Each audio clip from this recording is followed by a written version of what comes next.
With its Hydrium collection, Isotope has achieved something that it can be particularly proud of, especially as a small brand.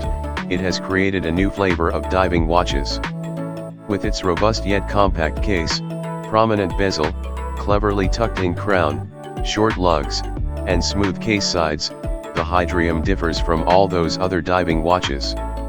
As this is still one of the most crowded categories in the industry, that is quite an accomplishment. The clever design allowed the brand to build a collection that offers the Hydrium in a surprising array of flavors, from a collaboration with NASA to a fun homage to the exit sign in buildings. With the new Hydrium California, it explores yet another side of its universe and dives into history.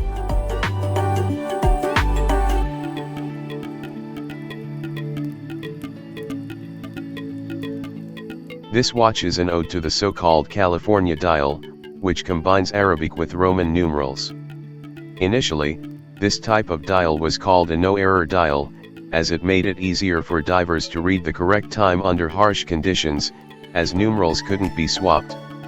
Rolex patented this design on July 15, 1942, but it also became a hallmark feature on some of Painera's early models. These timepieces were tool watches in their purest form, and few were made. When the renaissance of mechanical watchmaking took off in the 1980s, watches with these rare dials were in great demand, leaving some shady dealers to have dials redone to meet demand. Apparently, the best in the business for doing this work was located in California.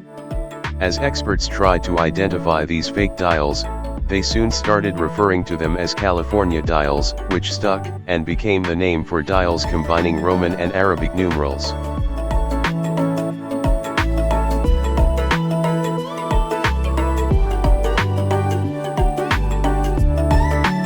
Jose Miranda is a founder and current CEO of Isotope, as well as an avid watch enthusiast. He has been craving to add an original California dial watch to his personal collection, yet he lacked the funds to purchase one. Now, he fulfills this desire with his own brand, and the result is pleasing to say the least. The base is still the same as previous editions, a 40mm large case made from sandblasted 316L stainless steel, but a few twists make it profoundly different from previous Hydrium models. This starts, of course, with the dial. Its grainy texture gives a vintage vibe, and Miranda avoided the temptation of making the numerals too large. Instead, they are very balanced with the other elements on the dial, including the hands. These deserve extra credit, not only for their beautiful brushed finish that shows a lot of play of light, but also because they are all precisely the correct length for once. I do hope other brands take notes on this work. The Isotope name is printed in bold white letters on the dial, further enhancing the feel that you are wearing a nice tool watch. The Hydrium name is printed in red, with CA, and a red star next to it, as a homage to the state of California. Even the bezel insert is redesigned, now with a more vintage layout that glows up in the dark.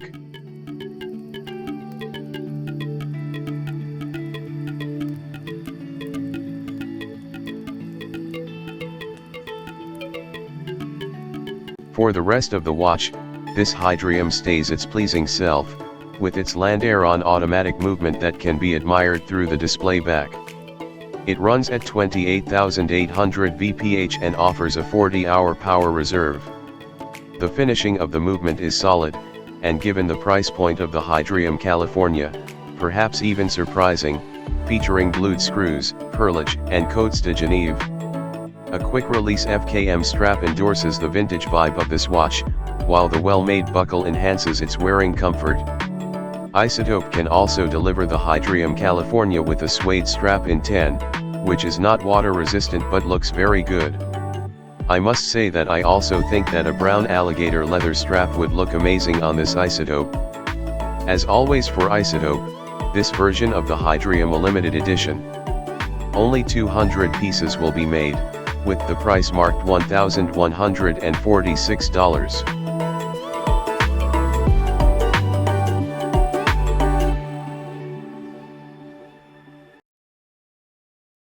If you like this video, please comment, likes and subscribes.